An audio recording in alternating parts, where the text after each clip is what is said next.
What's going on, guys? I am super excited to be bringing you the first episode of my Chicago Blackhawks franchise mode series. If you guys want a summary of that message I just showed on screen, basically it's Blackhawks management and ownership saying we're going into a rebuild. Now, Taves and Kane didn't seem too happy with that. I'm taking over as GM here at the Blackhawks. We're boot out Stan Bowman, so we'll see what we're going to do here. Honestly, I haven't decided yet if I try and go on one more cup run with Kane and Taves or ship them out and just go total rebuild here. It'll probably depend how things go this first season. So division realignment here. If you guys haven't seen the overalls, I'll show you them all for NHL 21. Mine are actually probably slightly different because I am using a custom roster. I'll actually show you all the players I made for that roster in just a minute. So as you can see here, the Blackhawks are the lowest rated team in the Central, 85 overall, but we are higher there than LA.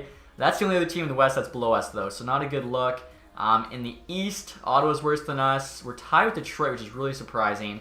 The only team in the Metro is the Rangers, which is also surprising to see the Rangers below us, but clearly, you know, Chicago is one of the lower-rated teams in the NHL. The best team there, still Tampa Bay, 90. You got Toronto, 89. Carolina's pretty high, 88. San Vegas. So the ratings do look pretty decent there, especially since I went in and changed some things. So for this, owner mode will be off. Salary cap, of course, is on. GM firing off, just because in case I go full rebuild, I want to make sure I can stick with the team. Fog of War for sure is off. I've seen some really weird trade values and stuff. I know what happens with Fog of War off, but I think having Fog of War on makes it even worse. Obviously, too, of course, computer trades will still be on. So for this, guys, I want to use the most authentic settings possible. Game style there, of course, full sim. Injuries, though, turned off just because they're so annoying having all the pop-ups. Period length there, 20 minutes. Authentic cap penalties are on. Franchise mode length, 10 years. I plan on doing a 10-year run here for this series. Like I mentioned, computer trades on. Difficulty superstar, although that really shouldn't matter. Draft pick ownership authentic. Salary caps on. The trade difficulty here I have set to hard. I was thinking about making this medium instead, as medium's actually supposed to be more realistic, but I figured, you know, why not just give us an extra challenge here. Waivers, of course, on. We're not going to be relocating or anything. Chicago's, you know, a pretty established franchise, I would say.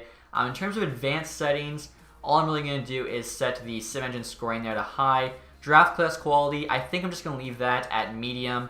For both class quality as well as the generated prospect quality. I feel like that's probably the most realistic there. As well as sim and shot frequency. Last time I simmed with medium, it looked good, so I think that's definitely the play. Again, the draft class, the prospect, I believe medium was standard before. I'm going to leave it there. I don't want to do anything, you know, too crazy. We'll definitely play around with that, though, in another video. And if you guys look at my list of created players, I already showed this in my custom roster video, so if you missed that one, go check it out. I also show all the changes I made to existing players, both NHL players and prospects. So I'm just going to go through showing you guys all the different names. Again, in the custom roster video, I actually show all the individual stats, so if you guys want to recreate them to yourselves, definitely go and check that out. Now, since that video, I actually have made a couple changes. The first one here, Jake Sanderson decided to make medium elite.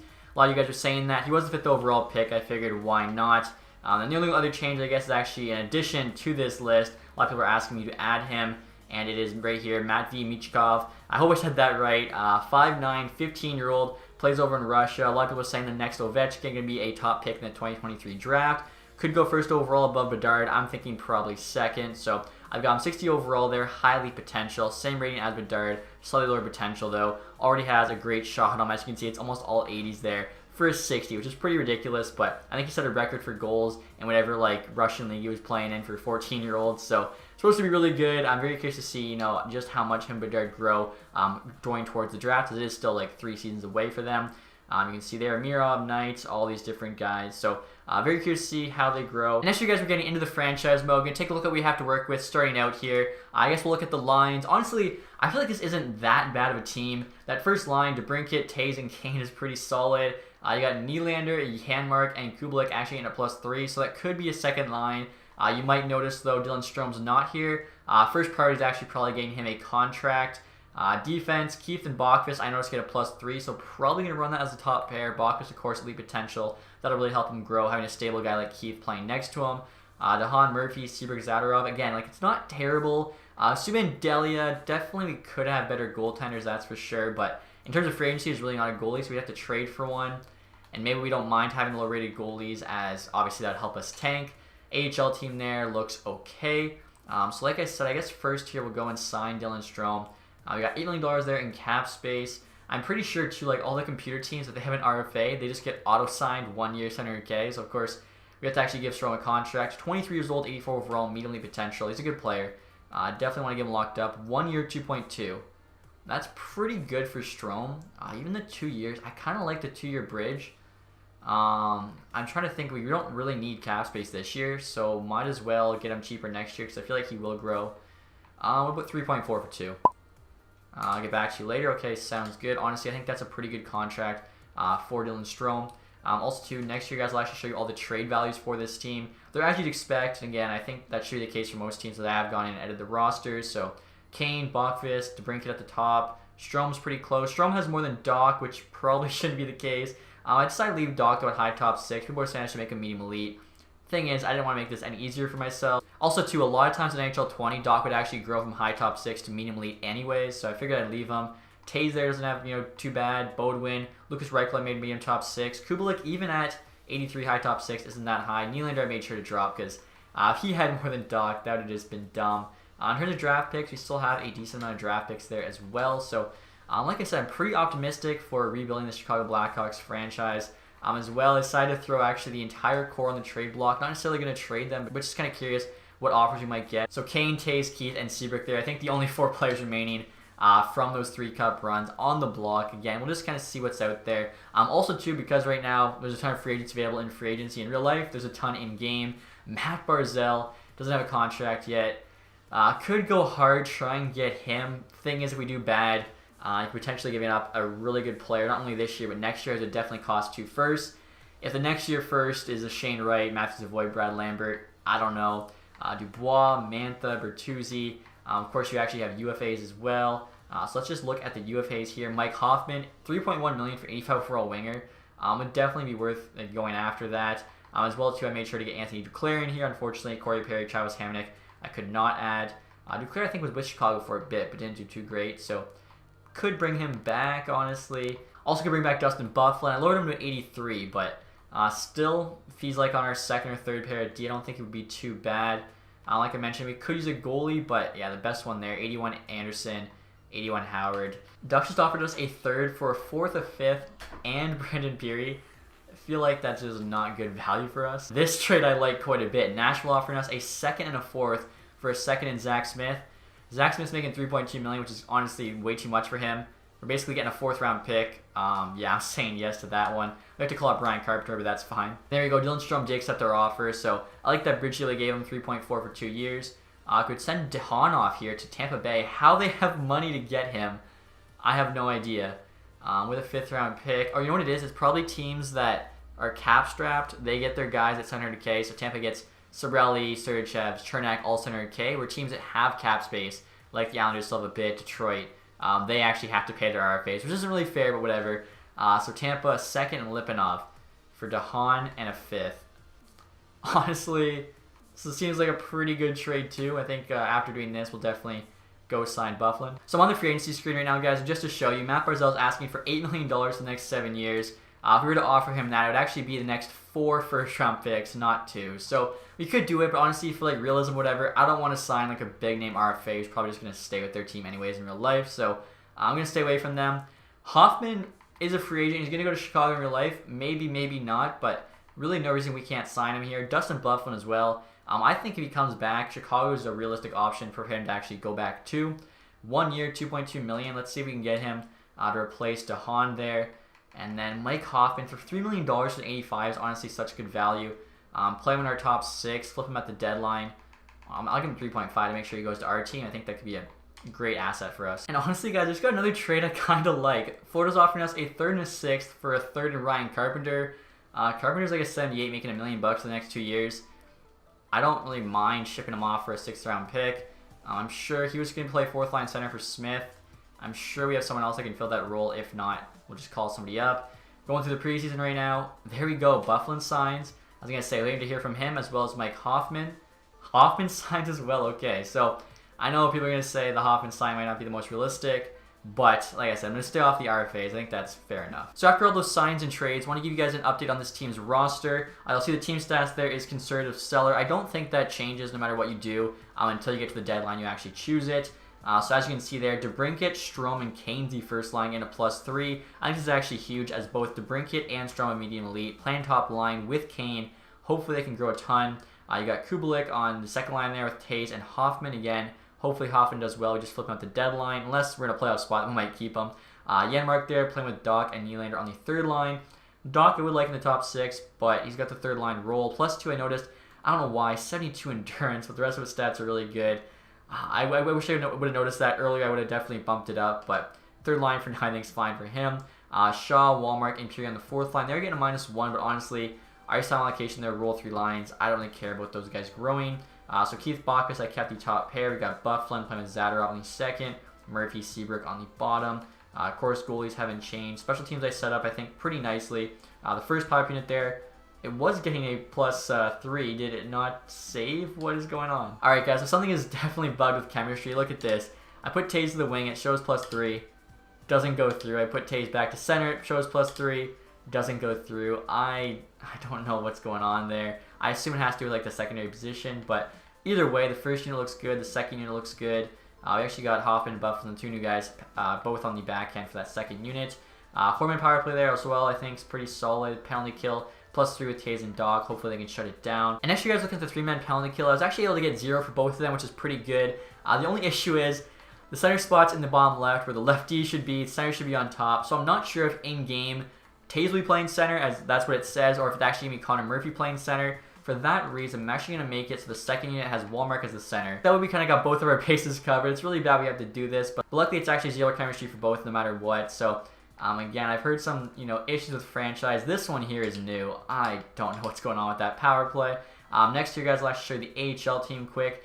Unfortunately, there's really no one too exciting on the AHL team right now. That first line is getting a +3, but really not a great prospect. Looking at the rest of the team, pretty average.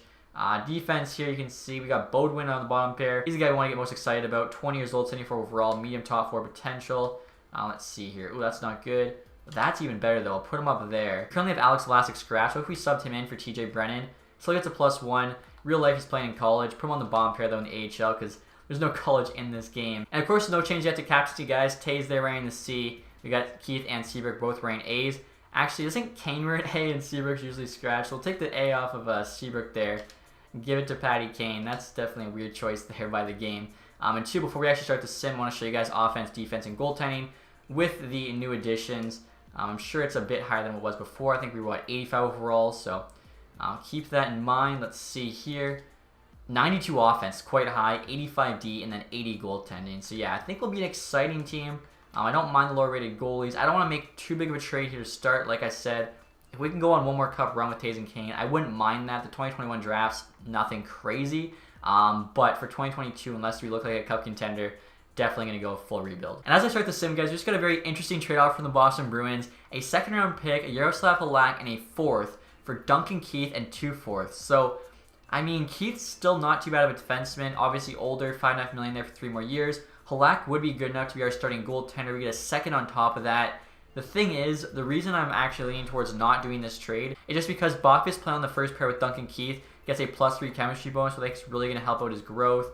And yeah, he is 85 overall.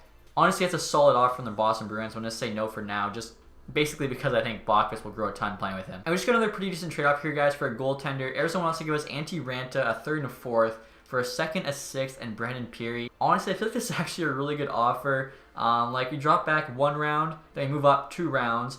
Ranta's worth a lot more than Peary. I think, like, if we're with him, if we're a good team, make the playoffs, whatever. And if we're not, I think we could just flip him again at the deadline. Ranta's actually a former Blackhawk as well, which is kind of cool. I want to just kind of look at this value. Yeah, like, I'm surprised it's actually on our side by a little bit somehow. Is Peary having a good game? Or you know what it is? I forgot to show it until now. 2nd and 1st round picks, especially this year, have gone up a lot in value. First, especially, yeah, look at the value on that 1st round pick. Like, geez, that's insane. Even the 2nd, basically the 2nd is now worth what a 1st used to be, and then a 1st round pick. We're going to have a top 5 pick, so it's got insane value as they know it could be a very good player. Even next year, it's really high too because we're not supposed to be good still. I mean, the 2023, we could be good by then. That would be worth taking a chance on. Same like 2024. And I just noticed our record, guys. We're currently 7-1-1, so you know what? Let's make this trade happen for Ranta. He's an 84. I think I actually downgraded him by 1. That way Kemper's the starter for Arizona because he's still an 85. Let's do it. Let's do it. I'm feeling risky here. Now, after making that trade, guys, I was going to send Delia down to the minors, but he'd have to go through waivers, so I feel like we could definitely get something for him in a trade, but going to wait till the deadline, as depending where we are, we could be trading Ranta and then Delia as the backup, or if we're doing good, we'll just trade Delia for literally any pick we can get. Some updated look after that trade. Camp's actually stepping in the fourth line left wing for Peary. Still gets a -1, unfortunately. Ranta, of course, the new starter. And then in the AHL, somehow the first line still gets a +3, even after calling up Camp, so that's good to see. All right, guys, we're currently at the end of December here with a 19-16-6 record, so we definitely went downhill a bit. I think we were 8-1-1 after that trade. So since then, we went 11-15, which isn't good. Literally right after the trade, it was like end of October. We had a 6-game losing streak, or 5-game losing streak, I guess, but basically we lost, what is that, like 7-9? Not a great look there. Somehow adding anti-Ranta made us a worse team. We'll never understand that in this game. But DeBrincat averaging almost a point per game. I like seeing that. I know when I last looked, Hoffman was leading scorer, so he's probably producing quite well too. So with a month and a half left till the trade deadline, we'll sim up to that. And we'll have to see where we're at to decide whether or not we're buying or selling. And we just got another big trade offer here, guys. A lot more trade offers, honestly, from the computers than I expected. Jonathan Toews in a 4th for Gusev, Murray, and a 3rd. Thing is, I think both Gusev and Murray are pending UFAs, so they could just say, like, we want to test free agency, in which case we're really not getting back a lot there for our captain, best center. I feel like Jonathan Toews should be worth more than those two guys. And so we're at the trade deadline here, guys, with a really good record, 35-19-8. So we started off hot, got cold, and then we got hot again. What is that, 78 points? I mean, we'd be first in the Pacific there. We'll see whether or not we're first in the Central. We are first in the Central. We actually win up there on the Jets. Patty Kane over a point per game now at 65. So I'm really liking how this team's playing. Team status is set to buyer for us. I'll say conservative buyer because, like I mentioned, I'm down to go for it this year. One last year at Toews and Kane, but 2022 draft, 2023 draft as well, they're just too good to miss out on in terms of rebuilding. Hoffman's actually dropped in rating from 85 to 84 with 43 points, 62 games, which is pretty solid. So that's a little weird to see, I guess.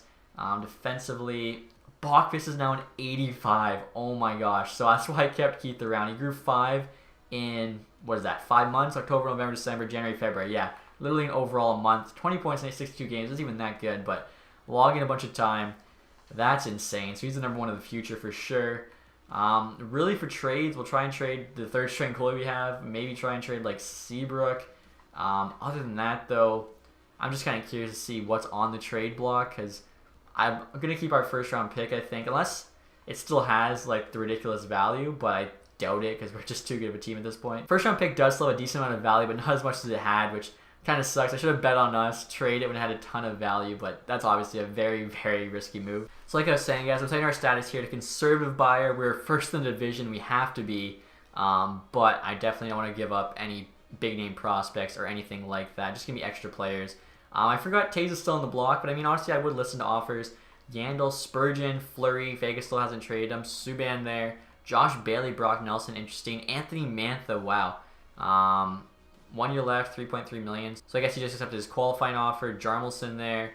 Eric Stahl. Okay, so some pretty big names. The Edmonton Oilers just traded Kyle Turris for Harley and Dellandrea.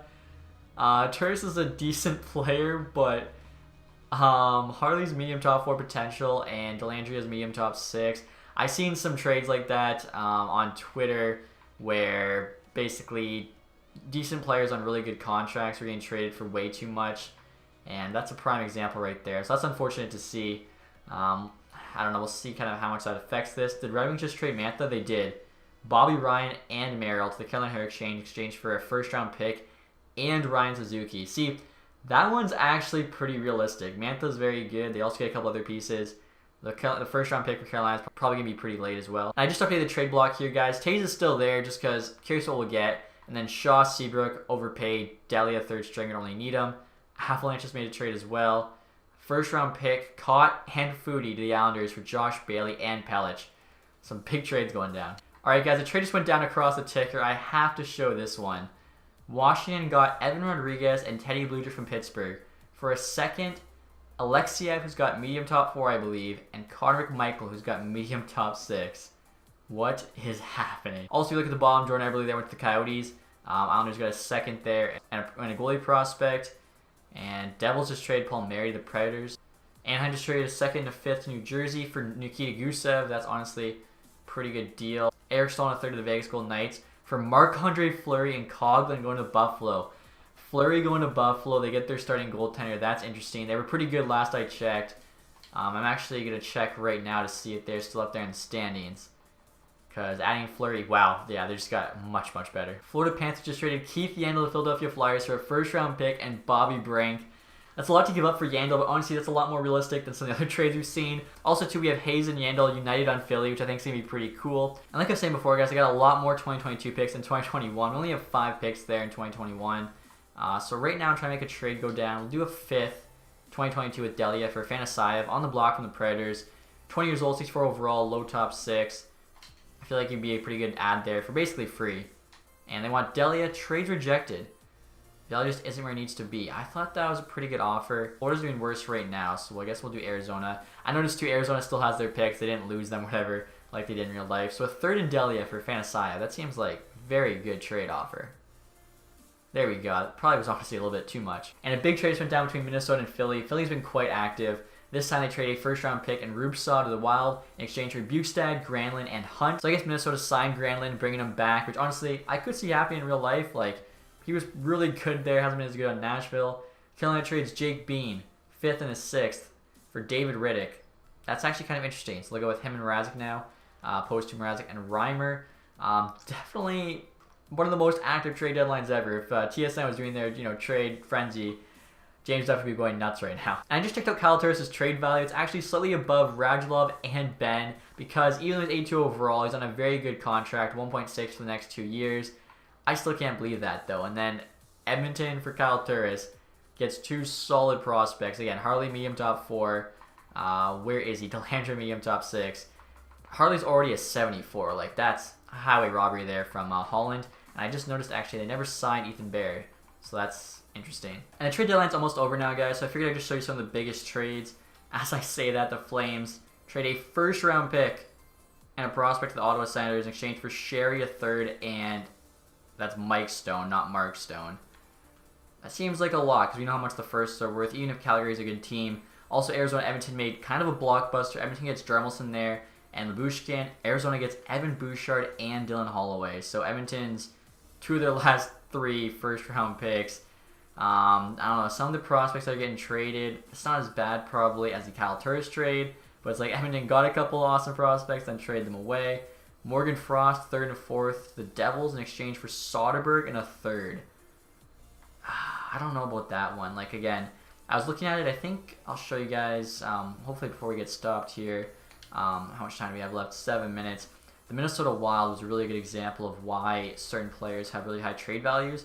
Basically, if they're playing well, it boosts their potential, or sorry, their trade value, as well if they have a good contract. So if you look here, Johansson has like really high trade value, and then Nick Bonino's not. Let me see if I can find it. So Johansson, Bonino, 1 overall higher, 2 years younger, pretty much the same salary, but they had like 7 times more trade value. I was trying to show it, of course it ends. So an interesting trade deadline, an active trade deadline.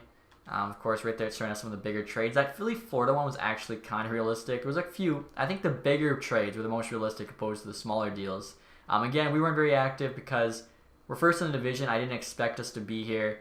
I wouldn't mind making one more run at the Stanley Cup with Kane and Tays. So, figured, what the hell, just go for it. So, we're now this season here, guys, with a 46, 25, and 11 record. We actually finished 2nd in the division behind the Jets there by 3 points. I think I saw Colorado was 3rd, so that's who we get in the first round. Again, that's why I didn't want to, be a big-time buyer, give up the future here, because we could easily, very likely, get bounced in the first round against the Avalanche. Let's see, Bruins 108. So did the Bruins? Yeah, the Bruins won the President's Trophy just like real life this year. Kane there, 89 points, 82 games, over a point per game. That's awesome to see. I'm really hoping Strome and DeBrincat both had huge years as well. Grow a ton. DeBrincat does have 80, so that's awesome. Tays 70. Honestly, more than I expected from him. Strome 65. Thought he'd get a bit more. I thought he'd get more. Honestly, thought he'd get a bit more playing on that first line, but he did grow by 1. Hoffman there 60. My plan was to flip him at the deadline, but again, we were first in the division, so I just held on to him, stayed the course. Kubalik 58 is not bad. Keith 44. Bacchus 35. Again, I can't believe he grew 5 overall in 5 months. Doc 33. Probably gonna have a top 6 role next year. We'll see more growth from him then. Let's see how our goaltending did. So Ranta 0.903 only was 0.001 better than Subban. Actually let in more goals there, but honestly decent, I'd say, from both. Quick look at the AHL team. Highmore, 58 points. Again, didn't really expect much from them. They don't look to be doing too great. Goaltending wise, yeah, just pretty average. The AHL team was nothing special this year, to be honest. Once we get more prospects in there, it'll definitely be a lot better.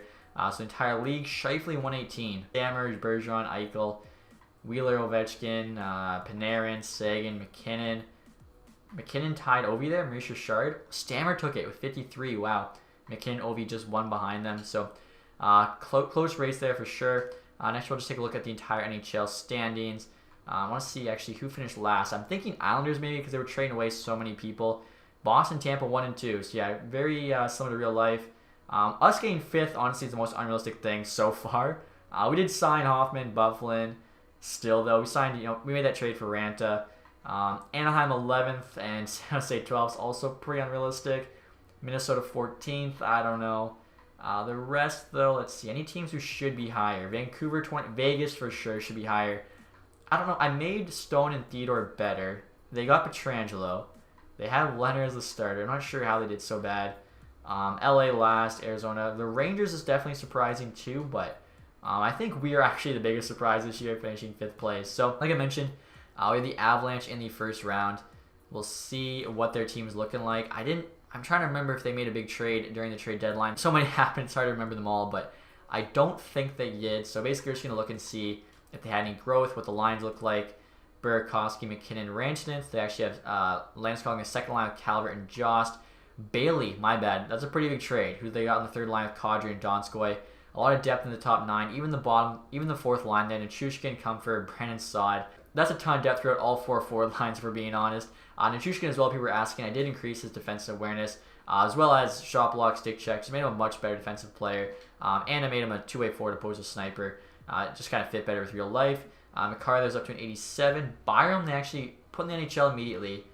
He went from a 77 to an 84 in less than a year. That's super impressive.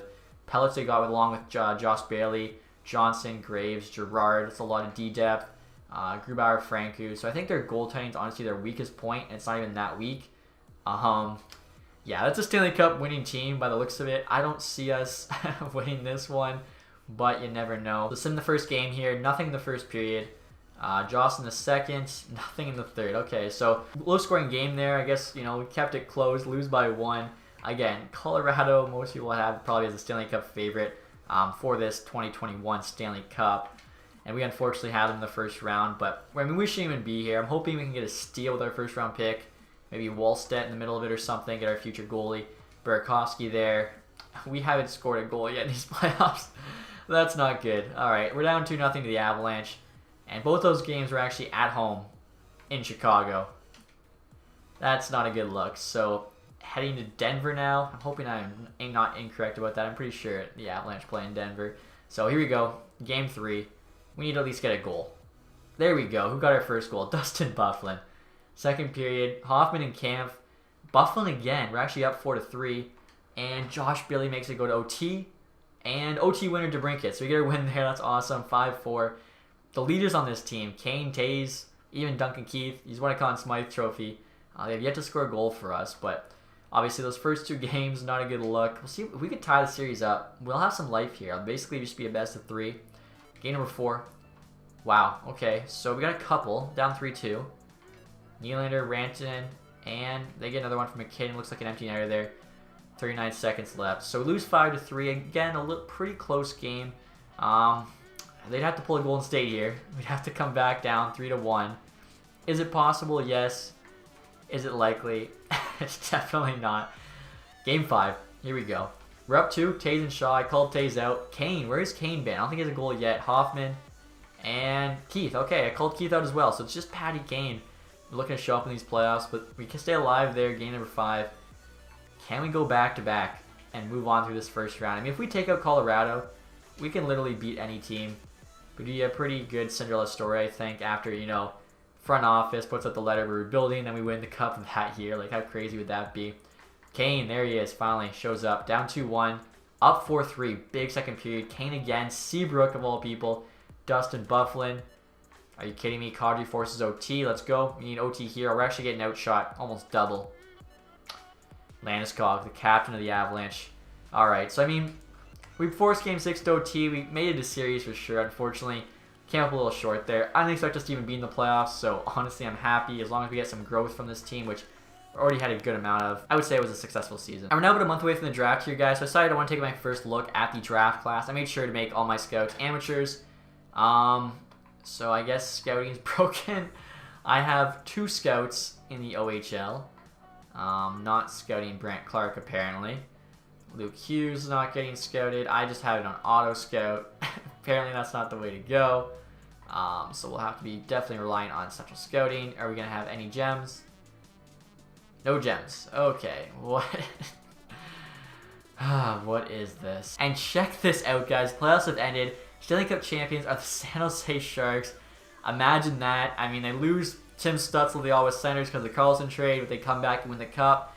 I feel like at that point it would be worth it for them. Calder Cup champion San Diego Gulls. I think that actually, that's not too unrealistic. So, a weird year for sure. Draft results are in. LA picks first overall. So, probably Otto Ratty. I've heard I said that wrong. Going to go to LA, join Byfield, Turcotte.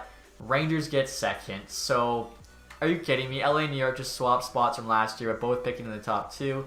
Arizona third there, who actually in real life is forfeiting their pick. Ottawa 4, Vegas 5 is super interesting. Islanders there pick 10 and 11, back-to-back picks. So, I'm trying to think, Wallstedt we maybe could get. I'm going to take that look at the draft class. We're actually at it now. Still, not here. Looks like we have 3 creative players, actually, who are going to go at the top of the draft. Then Owen Power they have ranked above Ratty. Johnson, Clark, Hughes. I'm trying to see. We're going to be like 20 or something. Wallstedt, 15. Lambos is elite, 17. Okay, so if we can get to 17, we can get Lambos, it looks like. I'd be more than fine with that. And look at that. Hoffman had 6 points in 6 playoff games for us. That's pretty solid. I do want to see what Patty Kane did, because we only see the goals. Maybe he was getting assists. No, he had 2 goals and assists. Patty Kane needed to be better. Even Taves. I mean, Taves was okay, I guess, but yeah, those leaders, they've won another cup. They got to play better than that for us. Playoff trace of the Sharks swept the Flames, beat the Ducks in 6, Jets in 7, then beat the Lightning there in 5. Lightning almost went back-to-back.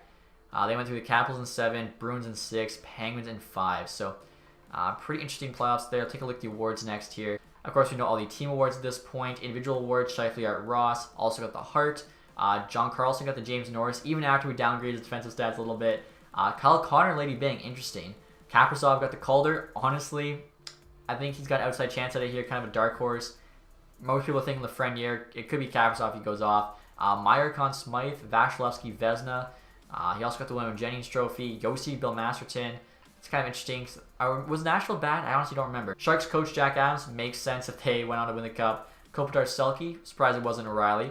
Scheifele, Ted Lindsay. And then Stammer there, Maurice Richard. Okay, so AHL awards next. Sam Kanye MVP.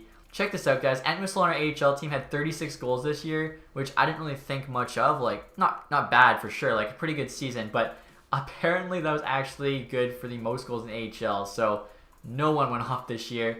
We also had the outstanding rookie in Hagel. Interesting. Biega, goalie. Keith Kincaid. I love it. It's actually Joel Lundqvist, Henrik Lundqvist's twin brother. Why is Gusev in the AHL? The Ducks trade for Gusev.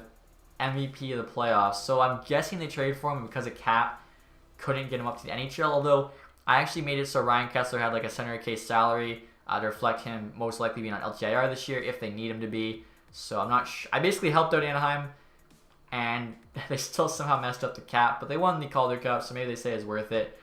I don't know. Some strange things going on here, but we'll get to the draft now again. I'm hoping to try and get a medium elite player. We should have, a 18 to 22 pick and hopefully can move up a bit. Also, guys, take a look at retired players here. Joe Thornton calls it quits. Unfortunately, did not win a Stanley Cup there in his last year at the Maple Leafs. Awesome career, though. Marian Hossa, Henrik Zetterberg, Marian Gaborik, Chara, Derek Roy, Brent Seabrook. That's actually really surprising. I didn't think he was going to retire. I think he still had 3 years left on his contract with us. Will it show it? Yeah, he did. He would have had 3 years, as the 4 years hasn't updated yet. So we just got almost $7 million there in cap space, which Seabrook was a 79 for $6.8 million. We can get like an 87, so an elite defenseman for his money, which is huge. Nielsen retires for Detroit. He's actually doing them a favor. Still had another year there at 5.2. After that, really nobody too crazy. Quick look at the goalies. No goalies retired. That's kind of interesting, I'd say. So we're at the draft now, guys. I'm actually curious where we're picking because I'm not entirely sure. Looks like pick 15 will be the one we're trading for with the Blues because it's actually on the block. We have pick 24. We're actually below the Avalanche, which sucks because they beat us. But what are you going to do? We finished higher than them and they didn't go on. So yeah, pick 15 I think is where I want because 17 is Lambos. 15 could potentially even be Wallstedt. One more look at this draft class. This is still just showing us literally no information. Yeah. So we get central scouting rankings as if we're just a YouTuber looking at the draft or something. We don't have any actual scouts. So this is going to make it tougher. Luckily this, hopefully by year 2 they've made a change. Because luckily this year I actually kind of know a lot of the players. I've gone in and edited a lot of the ratings myself. But still this is a pain. And look at that, guys. Like I mentioned, Wallstedt could be available at 15. If not, Lambos is the pick. Gunther could even fall to 15. He should be number 3, 68 medium elite. But like Ratty, there's 5, Powers 4. Then you got 3 created guys, 1, 2, 3. I don't know why there's created players in the first draft where you have real prospects. It's kind of annoying. I'm not gonna lie. A lot of things kind of irking me so far. But let's try and get this pick here from St. Louis, 15th overall. Patty Kane's now at 93. Wow, DeBrincat 88. Strome 86, Kublik, Dox 83, Keith went up as well, 86, Reichel 69, nice, Bowden 77, Nylander 80, okay. So draft picks, 24, has a good amount of value. And check this out, guys, Afanasyev, who we traded for, grew a ton, now a 77 overall at 20 years old. I'm pretty sure he was like a 65 when we traded for him, so what did he do to grow that much? 3 points in 9 games for Milwaukee. I don't know what happened after that, but the dude grew a ton. Connor Murphy would be a cap dump. They want him. Imagine we could make that happen. Zadorov. We have so much money. Let's try and just flip them a couple D-man. They have the cap space somehow. Let's see if they do this trade. Trade rejected. Try adding the Florida Panthers 3rd round pick with Zadorov and our 24th pick for 15. Trades accepted. Okay, so honestly, not too crazy of a price there to move up. I'm pretty happy with that. So we'll simmer our pick. Take a look what happened before. So Gunther did go right before us, which sucks. Another made-up guy, 75 elite defenseman Odell. Why there's this many high-end created players in the first year draft, which is a real draft? It makes no sense to me. Luke Hughes there, 59 medium elite. Beniers, Clark, Power, Johnson went before Power. That's interesting. Well, I guess he's only 1 overall below or off of it. 78, 82, 82 franchise. Some random guy named Cools. Do we take our goalie of the future in Wallstedt, or do we get a defenseman here in Lambos? We don't have a good goalie of the future. Ranta's 32. We got Subban. We traded away Telia. Lambos. I mean, him and Bachfest as a top pair going forward would be pretty nuts. I'm almost considering like trading back in to try and grab him. I think we gotta go Wallstedt here. And we could sign a goalie for right now. 68 medium franchise. If we could trade back in and get Lambos, that'd be insane, but I'm not sure we can pull it off. So I was thinking about potentially trading Taze for this first round pick, guys, but honestly, I feel like our team's good enough. We could have one more run at it here with Taze and Kane. We might miss out on, Wright, Savoy, whatever, but I feel like we still got a really good player here, even after making the playoffs in Wallstedt, so I'm fine with it. I'll send to our next pick here in the second round. Curious what else happened here in the first round. So after our pick there, Wall went 16, then Lambo 17. So Washington really messed up. Ristolainen, let's see, Chayka. Are you kidding me? Samuelson, 64 overall medium elite. Computer generated medium elite player goes 25. Bradley, 64 medium elite, 26. So many computer generated players end of the first round. Again, I had the draft class and prospect caliber, whatever it's called, both set to medium. 62 medium elite. That's insane. Like, that's probably why these first, second round picks are worth more, because you got a lot better prospects. And again, that's not medium. Like high would be just absolutely ridiculous. Stankoven, I know for sure is medium top 6, and we literally have nothing else to go off of other than my knowledge of literally the rosters when I was making them. So yeah, I think we'll take Stankoven here, who should be a first round pick. Getting in the second, I think, is pretty solid. Yeah, 60 overall, medium top 6. Happy with that. I actually have back-to-back picks here, guys. I guess we do have the scouts recommendation, but honestly, the scout recommendation you can't trust. It doesn't really mean much. I've had it before in the past. It wasn't really a good player. I feel like anyone with a face at this point is probably not great. Otherwise, I would recognize them and probably know what their potential is. Suni, I think, like, might have medium top 9, but I could be getting him confused with somebody else. Right now, like I said, I think the better option is to go with somebody else. We'll try a scout recommendation here. Yeah, that's not a good pick. Medium top 4 for the Leafs, 4th round. Yeah, I mean, their scouts must be working. Come on. Again, I'll show you guys after. I think I had at least like 15 all amateur scouts doubled up on the different junior leagues. I mean, clearly something's broken. I have literally zero information. Like, I should have had at least a little bit. Teddy Bertuzzi we can take for fun. He's already 20 years old. He actually got passed on in the real draft. I'm kind of curious. What is his rating? 61 medium top 9. That's pretty high for a guy that got passed on in the real draft, but honestly not too bad considering like what we had to work with there. 65 medium top 9 for Robinson. Jeez. All right, so Popov. Before I've seen a Popov that was actually really sick. Like I think it was a made-up guy. I'm gonna go Popov, Estonian defenseman, and should not have went Popov. All right, so that is it for the draft. Again, like we can't really. I still can't believe literally no information, but we got a franchise goalie. We got a top 6 player. I really feel like, you know, it could have went worse, so I'm pretty happy with it overall. Next we'll get the re-sign phase, see where we're keeping, and then of course free agency should be pretty wild. So we have almost 27 million in cap space, which is honestly ridiculous. Obviously Brent Seabrook retiring definitely helped us out in that regard. So we'll go position by position here. Doc's got 1 year left on his entry level deal, so next year will be a good year for us to win it all. Janmark doesn't want to come back. I mean, that's fine. Walmart 25.79, Camp 26.78. I'm looking at them as 4th liners or AHL guys. 1 year 1.5 and 1 year 1.3. I mean, we'll qualify them for now. Definitely no rush. We have so much money. Could be somebody better available in free agency. Left wings, Hoffman doesn't want an extension. What would he want for money? $7 million for an 84. Yeah, I'm gonna let him go. We got him for $3 million. We got the playoffs. That's good enough. Fantasy wants to make the NHL team next year. It's just like an AHL guy. Patty Kane, DeBrincat, Shaw, Nylander. What's he gonna want here? I'm actually really curious. 1.6 for 3 years. That's actually really good value. Even if we put him on the, we could get him on the second line, get him going. Could be a great player for us there at that contract. Defensively, Keith, Bachfist, Bufflin doesn't want to come back. Surprised actually Bufflin didn't retire. Wants $5 million for 1 year. I'm gonna pass on that as well. Murphy, Bodwin could make the NHL. Same with Kreis there. Hopefully I said that right. Lindholm, Sealer, 28.75. I'll let go. Then of course goaltending. Subban's locked up. Really good contract to be the backup. What's Ranta wants? $4 million for 3 years. That's actually really fair. 84 overall. There could be a better goalie in free agency to be our starter, but this just seems like a really fair deal from him. Goes till he's 35, at which point Wallstedt takes over. Might even take over before that. We can just trade Ranta. I like the deal. Lackinen, was it Lackinen who got the goalie award for us? I believe it was. So Tompkins, we'll let him go. We'll keep Lackinen, although he's not the best. So I'm thinking he should be the AHL backup. We'll get a new AHL starter. And there we go. Nylander accepted our offer again.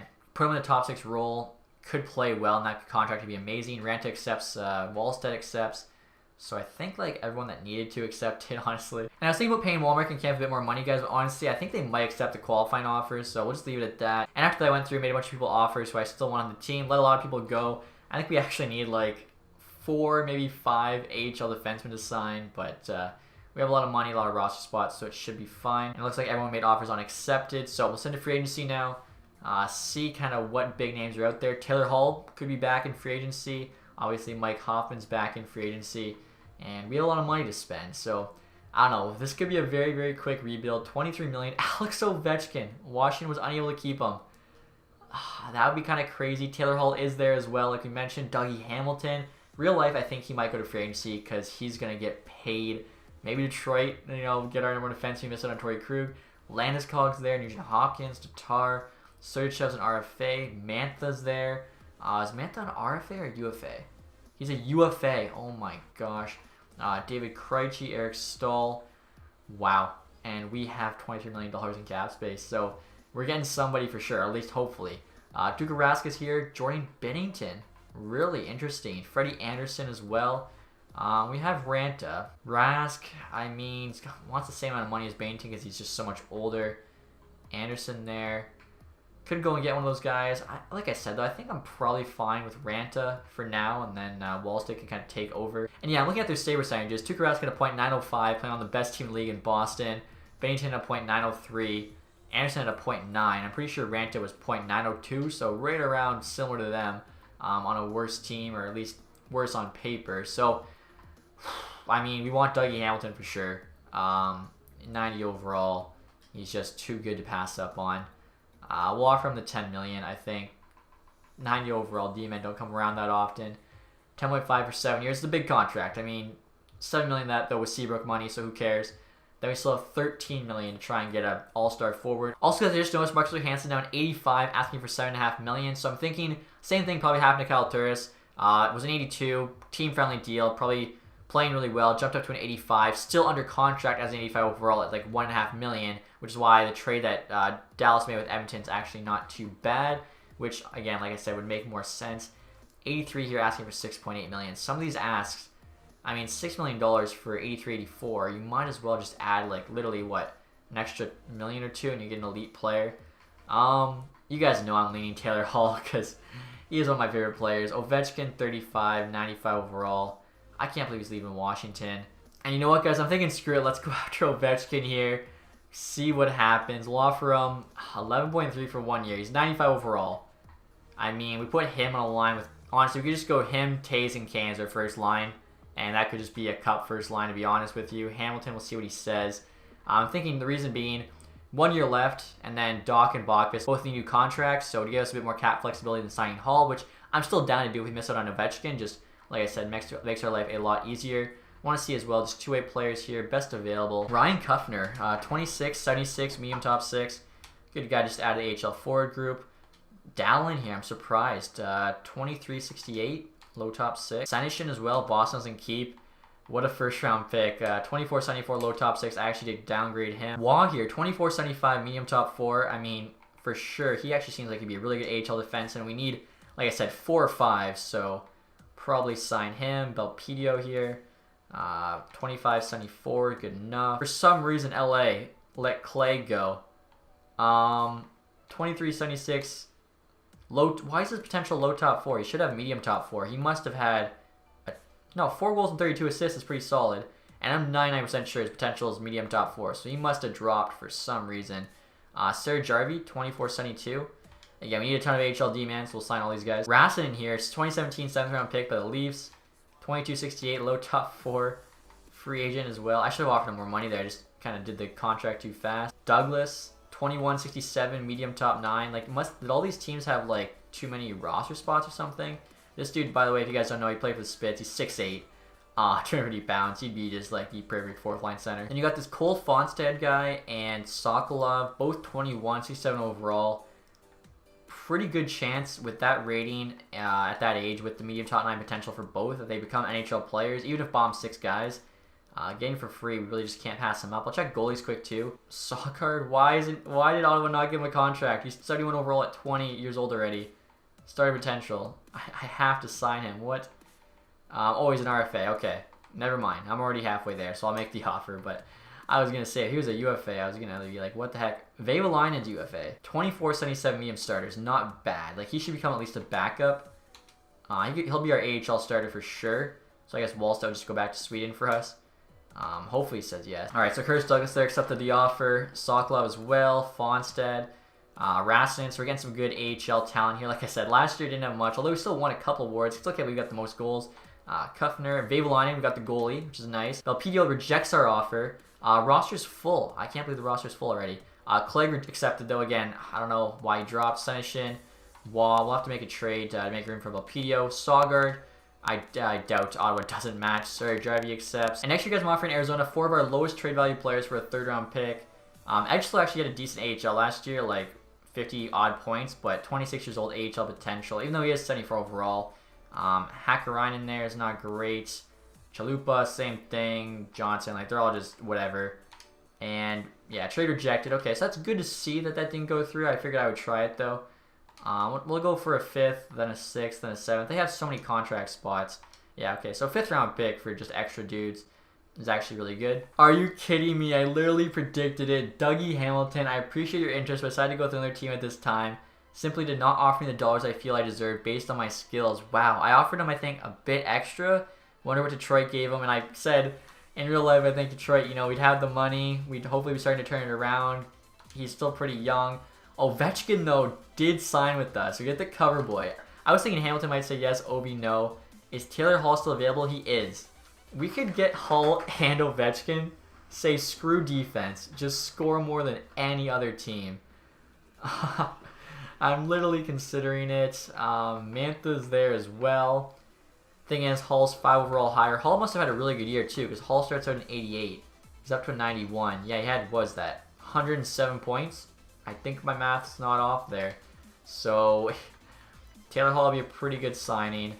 We have center depth, I think. Ryan Getzlaf's in free agency as well. All right, guys, we're literally going big game hunting here. Taylor Hall, 10.6 for 7 years. No one's signed him yet, so, I mean, let's just literally offer him what he's asking. Ovechkin's off the books in a year. We'll have Taylor Hall. And if he does say yes to that, I think we could still get like a $2 million defenseman to be on, you know, the second or third pair. We get Hall and Ovechkin, that'd be so ridiculous. Yeah, Ottawa match Sogard, I kind of figured that. 3rd round pick for 4th, 5th, and Shaw. They'll clear up 3.9 million cap space. We can actually go get a good defenseman. And I mean, if we get Hall, like we need another spot on the team. The PDO accepted once we got the roster spot cleared up. Come on, Taylor Hall. There we go. Taylor Hall is a Chicago Blackhawk. Are you kidding me?